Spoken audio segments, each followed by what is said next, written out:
Donc voilà, on va passer au cas d'usage pratique. Bon, on va pas quand même rentrer dans la pratique, mais enfin, on va parler de la sécurisation des applications face aux nouvelles menaces. Donc, je vous propose d'écouter Ludovic Balmont qui nous fait le plaisir de partager son expérience. Je m'assois parce que j'ai eu un petit accident, donc je suis pas hyper mobile. Donc Ludovic, je rappelle, vous êtes architecte réseau et sécurité cloud chez Cegid, donc entreprise de développement de logiciels de compta, RH, paye, qui propose ces solutions en SaaS. Mais peut-être vous pouvez nous donner quand même quelques chiffres pour nous donner une idée de ce que ça représente en termes d'applications Cegid aujourd'hui. Oui, bonsoir Delphine. Oui, donc Cegid, c'est environ 4400 collaborateurs répartis sur une vingtaine de pays, dont on distribue une centaine d'applications pour environ 500 000 clients, dont 21 millions d'utilisateurs. Et donc tout ça, on a environ 60% de nos applications qui sont sur la partie cloud web, cloud public, pardon. Dont AWS, OCI et Azure. Et donc on était originellement sur Azure, donc on est en train de se déployer un peu plus sur les autres clouds publics. Mais actuellement sur Azure, par exemple, on a plus de 28 000 assets sur Azure, sur 6 régions différentes, dont la Chine, tout autour du monde, avec tout le backbone qui va avec. Voilà, et on a encore un legacy assez présent, on a encore quasiment plus de 2000 VM dans de multiples data centers. Donc voilà. Ça fait quelques défis à relever. Oui, c'est ça, exactement.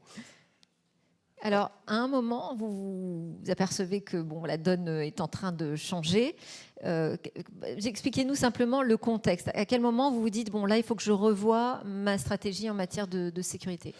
Alors, ouais, historiquement, en fait, donc, on est arrivé sur le cloud quand même assez tôt. On était dans les années 2000, on a exposé nos applications en mode ASP, donc Application Service Provider, avec du Citrix, etc., dans nos data centers. Après, petit à petit, dans les 2010, on est passé chez un infogéreur pour grossir encore plus, pour maximiser le nombre de VM.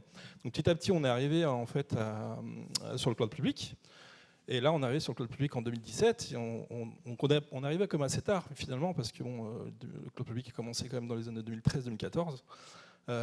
Mais on arrive assez tard, donc on a pu apprendre des expériences. Et on s'est dit, bon, on va utiliser les bonnes pratiques. Quelle est la bonne pratique en 2017 ? Eh ben, c'est faire du hub and spoke. C'est-à-dire qu'on va avoir un hub de sécurité avec des instances de firewalling, soit en cluster, etc. Et derrière, on va avoir des SPOC avec nos applications. Et on va exposer via ce hub de sécurité nos applications et ainsi de suite. Donc on avait quand même de la sécurité EPS, on avait quand même une sécurité quand même assez présente. Mais en fait, mais en fait, on s'est rendu compte quand même que ça engendrait pas mal de contraintes, que ce soit au niveau des DevOps, que ce soit au niveau de l'exposition,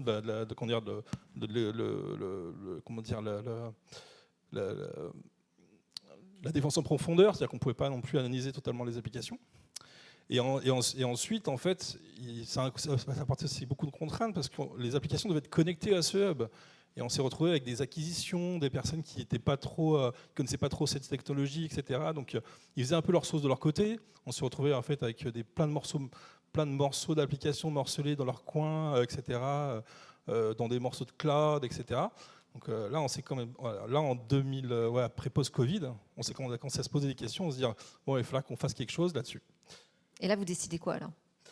Et ben là, en fait, on a eu un levier qui est assez intéressant, c'est dans les post-Covid, justement, il y a eu pas mal d'augmentation de prix fournisseurs publics, de cloud public type Azure, etc. Et donc notre direction a dit, ok, on va essayer de déployer plus d'applications dans les autres clouds publics. Donc nous, ça a été un levier pour nous pour créer une stratégie multi-cloud. Les équipes donc en fait, l'augmentation des prix a eu un effet vertueux. Ouais, c'est ça. C'est un peu ça. Okay. En fait, déjà à l'époque, on a commencé en fait dans les années déjà de 2020, quand on a vu que ça commençait à se morceler un petit peu, que le mindset hub and spoke commençait un peu en fait à plus être pris en compte parce que justement les personnes, les devs, ils essayaient de faire leur truc de leur côté. On leur dit, ok, vous pouvez le faire, mais par contre vous mettez du WAF. Sur toutes vos applications, vous êtes interdit d'exposer les applications sans au moins un minimum de sécurité. Donc c'est ce qu'ils ont commencé à faire. Mais le problème, c'est qu'un WAF en cloud native, C'est pas facile à opérer, c'est pas facile à mettre en place. Et surtout, en fait, on s'est retrouvé avec, par exemple, les équipes de dev qui disaient oui, non, mais c'est à vous d'opérer. Les équipes de sécu, bah non, mais attendez, non, mais c'est les équipes DevOps qui les ont mis, etc. Et donc, ils se tiraient un peu la couverture les uns aux autres, plutôt ils se la repoussaient. Et en fait, ce qui s'est passé, c'est que, ouais, on s'est retrouvé avec des WAF qui ont envoyé des logs à de l'Elasticsearch, à du Splunk, à du Dynatrace, ou alors qui n'avaient même pas du tout de log, et les 3 quarts qui étaient en mode detect. Donc, quasiment aucun intérêt, quoi. Donc là, en fait, vous vous dites, OK, donc le WAF, a priori, c'est quand même la solution la plus adaptée, mais pour l'instant, je ne trouve pas mon bonheur dans l'offre sur le marché. Enfin, Ouais. en fait, avec quoi vous partez en tête et en Alors, quête d'une autre solution? lors de la stratégie multicloud, on s'est rassemblés, nous, avec les équipes sécu, donc les architectes infrastructure et réseau. On s'est rassemblés avec les équipes sécu, on a dit, OK, on va faire un cahier des charges. On va faire un cahier des charges en disant quelle serait la solution parfaite de WAF qui répondrait à toutes nos questions. Donc là, on a fait le cahier des charges, on a dit, OK, il nous faut une solution qui soit agnostique au cloud, qui puisse faire de l'on-prem, qui puisse faire du SaaS éventuellement, si on n'a pas les technos possibles, qui puisse comment dire, apprendre à comprendre l'application, apprendre l'application, et qu'elle soit utilisable par toutes les équipes. Ouais. C'est la liste de Noël, ça. Ouais, exactement. En fait, c'était vraiment la liste de Ludovic. Noël. Elle était vraiment très challengeante. Et là, je me suis dit, bon, de toute façon, ça va être compliqué de trouver quelque chose qui scie à tout le monde. Et alors là, donc vous tombez sur Checkpoint, parce qu'il faut quand même, à ce moment-là, Checkpoint n'est pas vraiment identifié quand même sur le WAF. On avait déjà un pied chez eux en tant que fournisseur de services firewall. On utilisait pas mal de firewall Checkpoint, mais on avait aussi d'autres firewalls chez d'autres opérateurs. On a commencé à regarder un peu tous les acteurs du WAF, etc. Les solutions open source, les solutions. Et là, en fait, on s'est dit, bon, ok, qu'est-ce qui fit le plus avec notre cahier des charges? Bon, Checkpoint a l'air pas mal, on va leur demander de venir. Donc, ils nous ont fait une petite présentation. Ok, nous on fait ça, ça, ça. C'est super, en fait, ça correspond à ce qu'on veut faire. D'accord.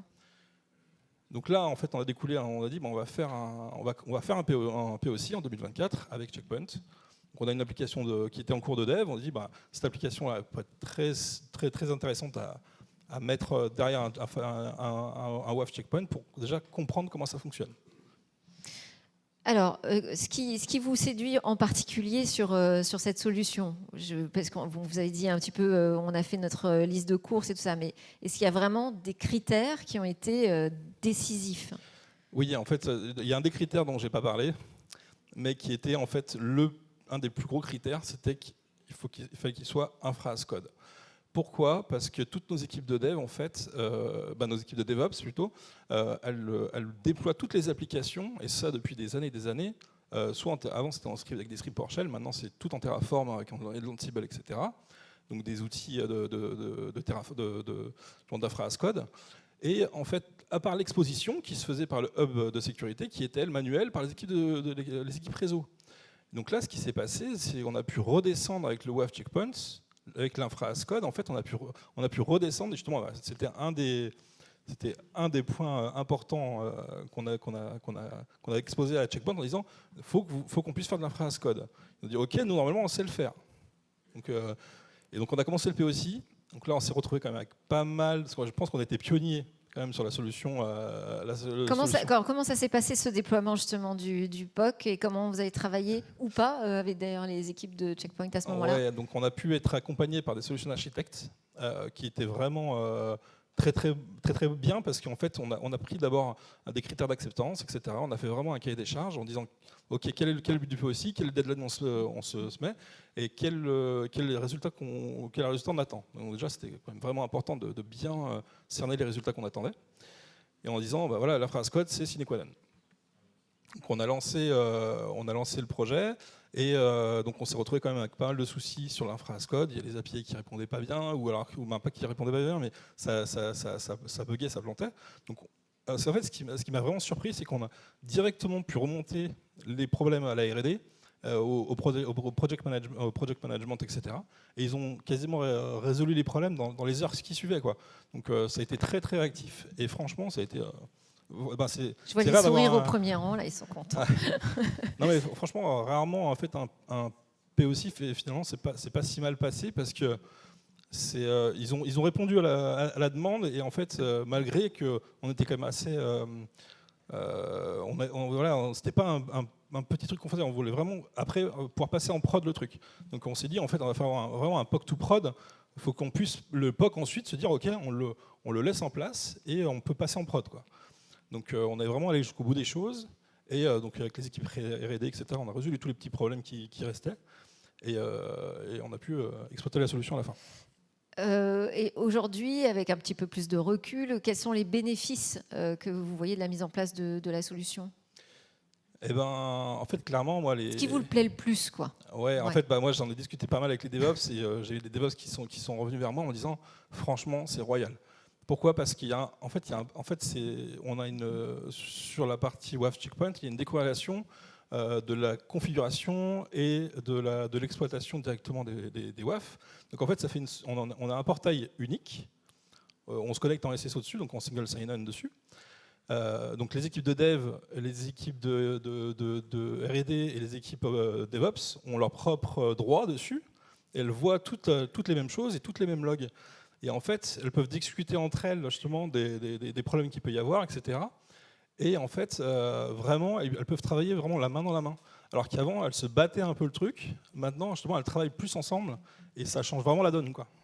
Et très concrètement, si je vous demande un exemple de cyberattaque que vous avez pu arrêter à temps grâce à cette nouvelle stratégie? Alors, en fait, je pourrais pas en donner une précisément, parce qu'en fait, quand on met en ligne une application sur le web, Oui. et qu'on a un équipement de sécurité, c'est là où on se rend compte qu'il y a une myriade de bots. Dès qu'il y a une IP publique qui pop et qui est disponible sur 443, ça scanne à fond, ça essaye de passer des CVE, etc. Donc c'est là, en fait, on se rend compte qu'il y a déjà des grosses attaques de sécurité dans tous les sens, même sur une application qui est à peine en prod. Et en plus, en fait, le gros avantage en plus que j'ai trouvé, c'est que de base, sur le WAF Checkpoint, en fait, on peut activer l'IPS. Ce qu'on n'a pas sur la plupart des WAF classiques, c'est-à-dire qu'on a cette brique d'IPS qui est déjà en fait présente, qu'on peut activer en prévention. Donc on a les signatures de base IPS de Checkpoint déjà de base. Donc en fait, elle bloque déjà énormément de choses de base, même en étant en mode apprentissage. Et après, en fait, en mode apprentissage, en plus, bon, là, on a eu un peu de galère parce qu'au début, parce que l'application n'était pas en prod, donc forcément, pour générer du trafic d'apprentissage, c'était pas facile. Ouais. Mais par contre, c'est vrai que ça a été vraiment très intéressant, parce que dès qu'il y avait des vraies IP malicieuses qui venaient, qui faisaient des opérations, ça demandait en fait de faire du fine-tuning en fait, en disant voilà, cette IP là est venue, elle a fait un truc bizarre, est-ce que c'est normal? Et là tu dis oui, non. Et en fait, en fonction de ça, elle va se baser sur les autres actions qu'avait fait l'IP, et elle va en fait, on va en découdre en fait des règles en disant cette IP là n'était pas bonne, donc tout ce qu'elle a fait en fait, ça correspond à des choses malicieuses. Donc voilà. Donc Ça, c'est la magie du machine learning. Ouais, ça. Est-ce que vous avez des questions là-dessus, sur cette expérience qu'on nous partage? Je vois une main se lever ou non? Non, c'est une fausse alerte. Ok, moi j'ai oublié de vous poser une question aussi sur la gouvernance. Comment ça s'organise du coup, la gouvernance de la sécurité dans ce nouveau contexte où tout le monde peut partager tout, il y a la traçabilité? Et ben justement, on a pu poser plus les choses, parce que vu qu'on a un portail unifié, on a dit ok, les DevOps, maintenant vous êtes responsables du WAF, c'est vous qui le paramétrez et qui en avez la responsabilité. Il n'y a que vous qui avez les droits de lecture-écriture dessus, et les autres ont juste un droit de lecture. Et comme ça permet en fait de dire s'il y a le moins de soucis déjà, en fait, ils peuvent remonter facilement à la R&D. La R&D peut venir voir ce qui se passe, et c'est toujours les DevOps qui interviennent dessus. Comme ça permet de garder un RACI très très précis, et on n'est pas sur voilà, il y a un WAF Azure, ça c'est pas les DevOps, ça c'est la R&D qui s'en occupe. Il y a un WAF Nginx, c'est la R&D qui s'en occupe. Là non, c'est tout le monde est à la même enseigne, et comme ça au moins on a une gouvernance bien plus rigide et bien plus sécure, quoi. Ouais. Vous n'avez pas de questions, mais moi j'en ai une pour vous qui s'adresse à vous. Est-ce qu'il y a dans la salle des entreprises ou voilà, des responsables qui s'apprêtent à mettre leurs applications en cloud public? C'est pour ça que vous n'avez pas de questions en fait. Je comprends mieux. Vous donneriez quoi comme conseil là-dessus? Clairement, en fait, clairement, faut jamais les aligner sur la sécurité, même pour des problèmes de budget ou quoi que ce soit, parce qu'en fait, on s'est rendu compte que la plupart du temps, en fait, c'est souvent les budgets Ça, c'est qui pas bloquent. toujours facile à obtenir le budget quand en même. fait, le problème de la sécurité, c'est toujours Ouais. le budget. Il y a toujours, en fait, c'est toujours le point névralgique. Et en fait, si on commence à lésiner en fait là-dessus, après, on n'a plus que nos yeux pour pleurer, quoi. C'est vraiment, c'est super important parce que voilà. Ça a modifié votre approche justement de la sécurité, cette expérience? Oui, parce que en fait, on voit des choses maintenant qu'on ne voyait pas avant, parce que c'est vrai que le problème d'un firewall classique, il ne va pas en profondeur si on ne fait pas l'inspection SSL, et l'inspection SSL sur des flux entrants, sur des applications, c'est très compliqué à mettre en place, parce qu'il faut se mettre en man in the middle, etc. Il faut avoir de la PKI, il y a beaucoup de briques de sécurité à mettre en place qui ne sont pas faciles à mettre en place. Donc, et en plus, ça consomme énormément de CPU, donc c'est compliqué à gérer sur les firewalling, parce qu'ils ont aussi autre chose à faire que des déchiffrements SSL. Donc en fait, là, en fait, l'avantage, c'est qu'on peut vraiment faire de la défense en profondeur sur les applications. C'est-à-dire Et ben, en fait, ça permet vraiment d'aller voir en fait ce qui se passe dans l'application, dans les flux d'échange dans l'application. Mais en permanence, en fait. Permanence, c'est ça qui change. Ouais. Alors qu'avant, voilà, on voyait passer les flux. Comme je disais, c'est comme si on était à l'entrée d'un parc d'attractions et on laisse passer les sacs sans regarder ce qu'il y a dedans, quoi. Alors que là, en fait, avec le WAF, il faut regarder ce qu'il y a dedans et on va fouiller au fond, voir s'il n'y a pas un couteau, une arme à feu, quoi. Merci beaucoup Ludovic pour ce témoignage. Merci.